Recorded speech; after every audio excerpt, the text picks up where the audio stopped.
मैं आपका एक बार फिर से वेलकम करता हूं आपके अपने YouTube channel brilliant maths classes पर।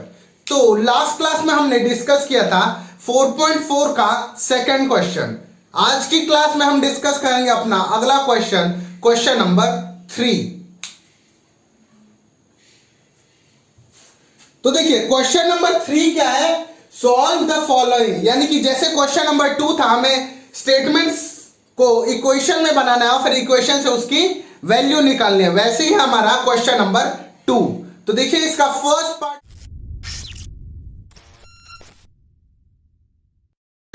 इरफान सेज दैट, यानी कि इरफान ने बोला ही has 7 more marbles, 7 marbles more, यानी कि उसके पास 7 मार्बल ज्यादा है। ठीक है, 7 मार्बल्स मोर यानी कि जो भी होगा या माने कि परमित है, अगला जो है पर्सन क्या है, परमित है। तो परमित से 7 मार्बल ज्यादा, more marbles than 5 times the marble Parmit has, यानी कि 5 टाइम्स में भी प्लस 7, 5 टाइम्स तो है ही, लेकिन 5 टाइम्स में और 7 ऐड करेंगे तब जो होगा वो मार्बल क्या होगा, परमीत के पास होगा। क्या होगा, इरफान ने बोला कि उसके पास 7 मार्बल्स ज्यादा है 5 गुना, यानी 5 गुना तो ज्यादा है ही, लेकिन उसमें और 7 ज्यादा है। किससे, जितने की मार्बल परमीत के पास है। आगे लाइन में बोला, अगली लाइन में Irfan has 37 marbles, Irfan has 37 marbles, यानी कि इरफान के बाद एग्जैक्टली 37 मार्बल्स हैं।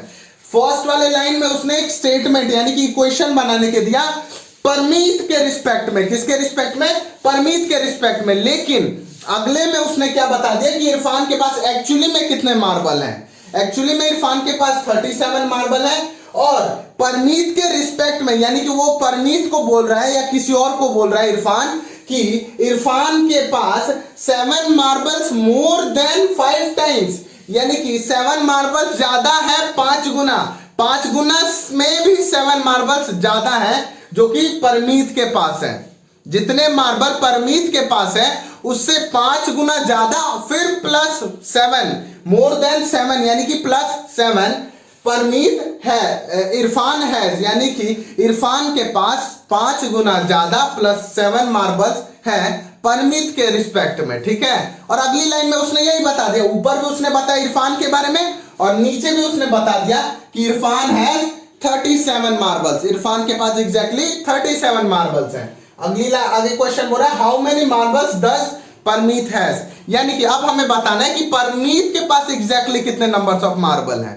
ठीक है, क्योंकि यहां पर ऑलरेडी बता चुका है कि मार्बल्स इरफान के पास 37 है, लेकिन इसने ये नहीं बताया कि परमीत के पास कितने मार्बल्स हैं। तो आपको पता है इसमें हमें क्या करेंगे, जो भी चीज निकालना होता है उसे हम क्या कर लेंगे, सपोज कर लेंगे या एज्यूम कर लेंगे अपने साइड से कि वो एक्स है या जो भी आपके मन में आ रहा है, X Y Z P Q R A B C. ठीक है, चलिए तो इसको मैंने कर लिया लेट, ये लाइन लिखना बहुत जरूरी है, late the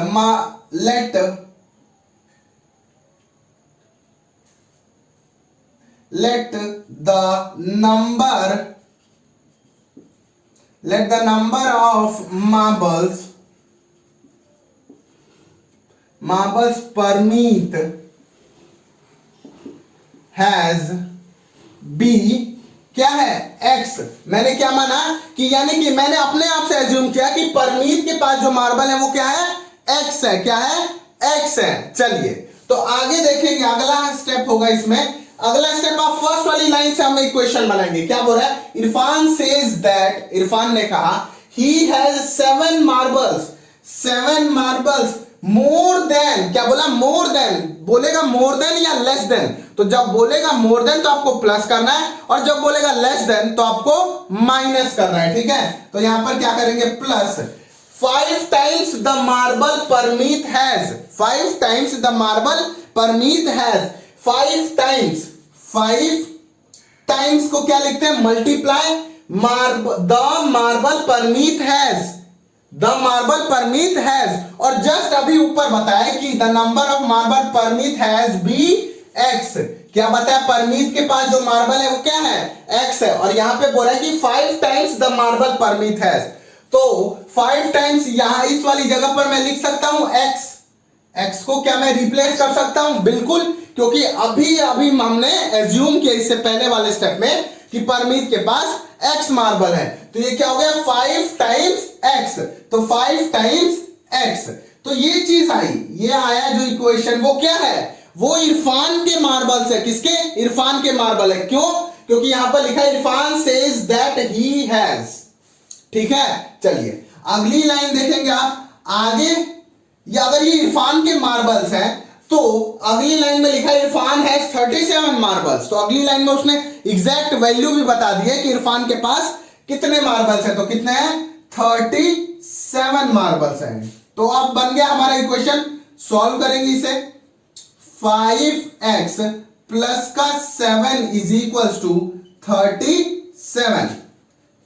next step, 5x is equal to ये जो पार्ट है वो इस साइड आएगा, माइनस में चले जाएगा, 37 माइनस का 7, तो ये हो गया आपका 5 इंटू एक्स लिख दिया अभी मैंने, और ये बच गया 30। क्या बच गया?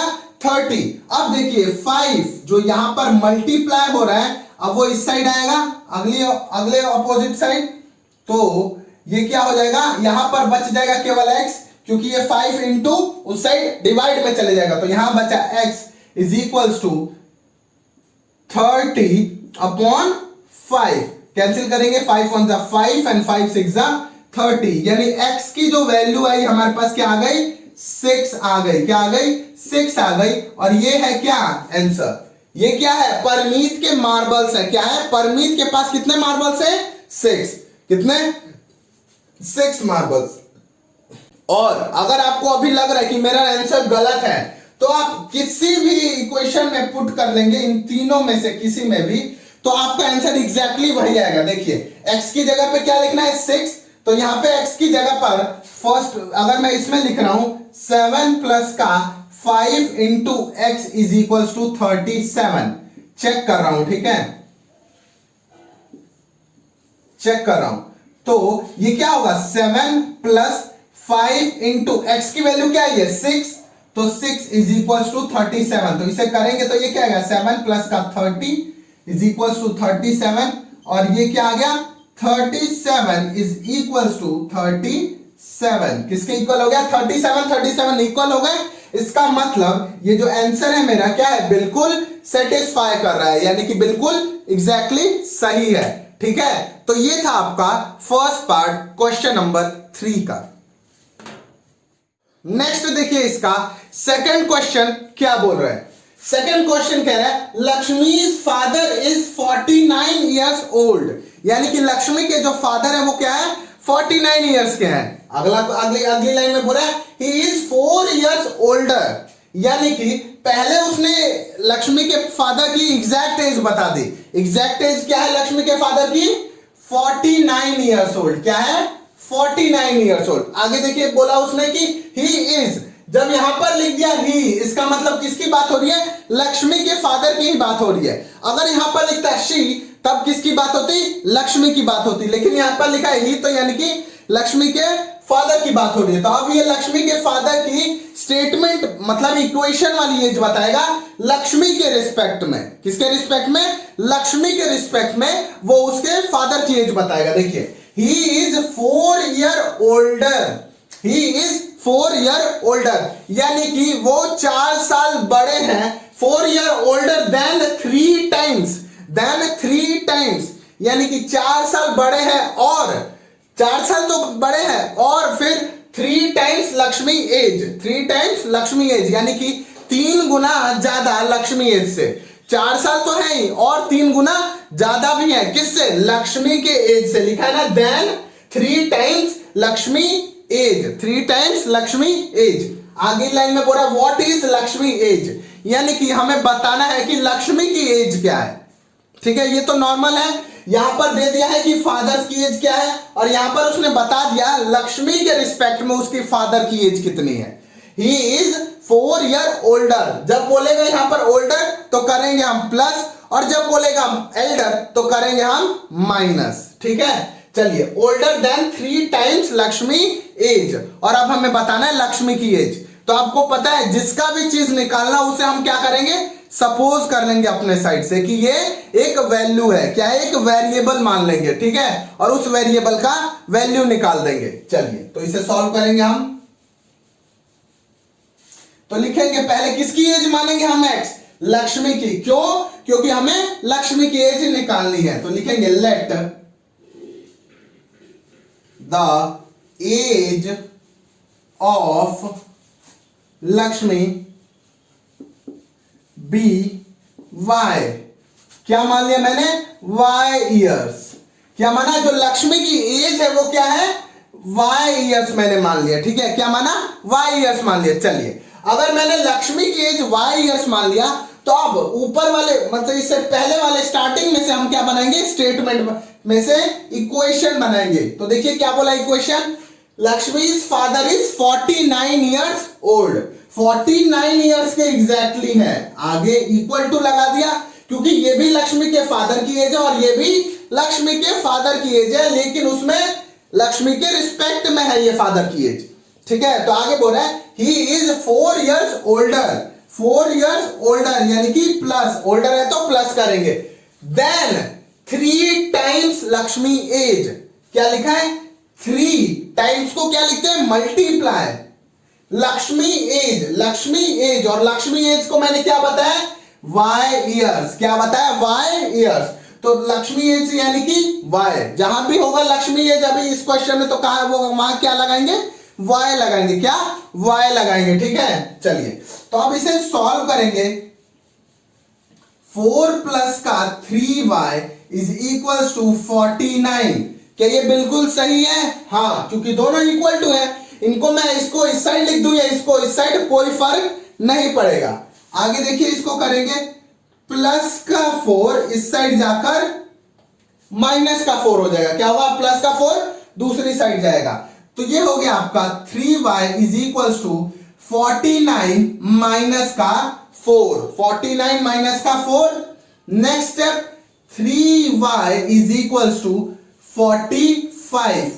3y की वैल्यू क्या आ गई? 45 आ गई। क्या आ गई? 45। अगला स्टेप देखिए यहां पर कर रहा हूं मैं, 3y को क्या लिख सकता हूं? 3 into y is equal to 45। कोई दिक्कत नहीं, 3y को क्या लिख दिया? 3 इंटू वाई। अगला स्टेप, अब ये 3 मल्टीप्लाई में है तो ये 3 इस साइड आएगा तो डिवाइड में चले जाएगा, इक्वल टू के उस साइड जाएगा तो साइन चेंज हो जाएंगे, ऑपोजिट। तो यहां पर बचा y is equal to 45 upon 3। 45 upon 3, 3 1 जा 3 एंड 15 3 जा 45। 15 3 जा 45 यानी कि y की जो वैल्यू आई हमारे पास क्या आ गई? 15। y की वैल्यू क्या आ गई? 15। तो ये है हमारा सॉल्यूशन, यानी कि y की वैल्यू 15। इसका मतलब लक्ष्मी की जो एज है वो क्या है? 15 ईयर्स है। क्या है? 15 ईयर्स है। अगर आपको लग रहा है कि गलत हुआ, ठीक है, तो हम इस वाले इक्वेशन में पुट कर चेक करेंगे। क्या करेंगे? चेक करेंगे। देखिए तो पहले चेक कर लेता हूं मैं अपना सॉल्यूशन, गलत है या सही है। तो 49 इज इक्वल टू 4 प्लस का 3y। जहां पर y लिखा है वहां पे क्या लिख देंगे? 15। तो 4 प्लस 3 इंटू वाई की वैल्यू 15, y की वैल्यू 15, तो ये हो गया 49 और ये हो गया 4 प्लस का 45, यानी कि 49 इज इक्वल टू 49। इसका मतलब जब LHS और RHS दोनों इक्वल है, इसका मतलब आपका जो सॉल्यूशन आया है यानी कि y की जो वैल्यू आई है वो क्या है? बिल्कुल सही है, ठीक है। तो ये था आपका क्वेश्चन नंबर फर्स्ट का सेकंड पार्ट, सॉरी थर्ड का सेकंड पार्ट। अब देखिए इसका थर्ड पार्ट क्या कह रहा है आपको। क्वेश्चन थर्ड बोल रहा है people of Sundargram planted a tree in a village garden, यानी कि जो पीपल थे सुंदरग्राम के जो आदमी थे वो जो वहां पर रहते थे, उन्होंने क्या किया? कुछ पेड़ लगाए विलेज के गार्डन में, ठीक है। चलिए आगे बोल रहा है some of the trees were fruit trees, यानी कि उन जो जितने भी उन्होंने पेड़ लगाए उनमें से कुछ थे फ्रूट के ट्रीज, यानी कुछ फल के पेड़ थे। आगे the number of non fruit trees, यानी कि अगर कुछ फल के पेड़ है तो कुछ जो सब्जी वगैरह या कुछ और चीज के पेड़ थे, ठीक है, यानी कि उन्हें उसने कंसीडर कर दिया नॉन फ्रूट ट्रीज, यानी कि वो फल के पेड़ नहीं है। तो बोल रहा है कि जो number of non fruit trees, यानी कि वहां पर जो फल के पेड़ के अलावा जितने भी पेड़ थे वो कितने थे, वर टू मोर देन, दो ज्यादा, two more than 3 times the number of fruit trees, यानी कि two more than 3 times the number of fruit trees, यानी कि दो ज्यादा और भी उसमें दो तो है ही ज्यादा, लेकिन और 3 गुना ज्यादा जितने की वहां पर फल के पेड़ है, जितने फल के पेड़ है उससे 3 गुना ज्यादा और उसमें 2 और ज्यादा, ठीक है। चलिए आगे बोल रहा है what is the number of fruit trees planted, यानी कि हमें बताना है कि वहां पर कितने फ्रूट ट्री प्लांट किए गए हैं। If the number of non fruit tree planted were 77, यानी कि जो नॉन फ्रूट ट्री वहां पर लगाए गए हैं वो कितने हैं, 77।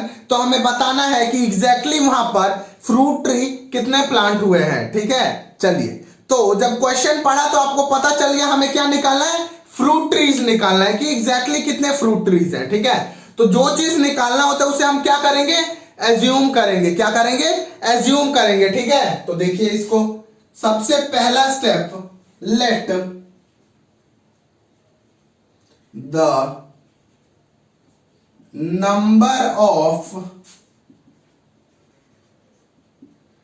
Fruit trees be x.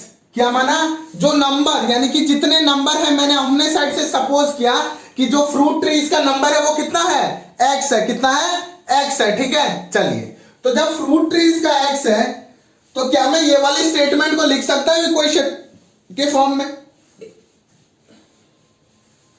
इस वाली स्टेटमेंट को, इसको मैं लिखूंगा अब इक्वेशन के फॉर्म में। क्यों, क्योंकि ये क्या है, फ्रूट ट्रीज के रिस्पेक्ट में है, उसने नॉन फ्रूट ट्रीज को बताया है फ्रूट ट्रीज के रिस्पेक्ट में, ठीक है।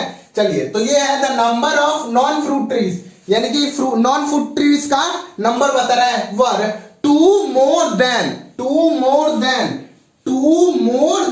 टू प्लस मोर देन, यानी कि plus more than 3 times the number of fruit trees, 3 times यानी कि मल्टीप्लाई, आगे the number of fruit trees, the number of fruit trees, और अभी हमने माना है let the number of fruit trees be x. क्या माना है, एक्स। तो यानी कि 3 टाइम्स एक्स, 3 टाइम्स एक्स, क्योंकि इस पूरे स्टेटमेंट को मैंने क्या मान लिया, एक्स।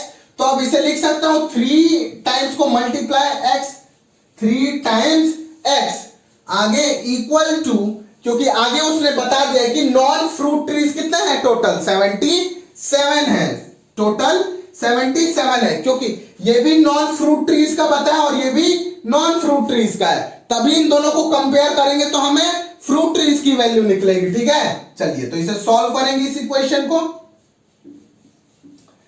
2 प्लस का 3x इज इक्वल्स टू 77।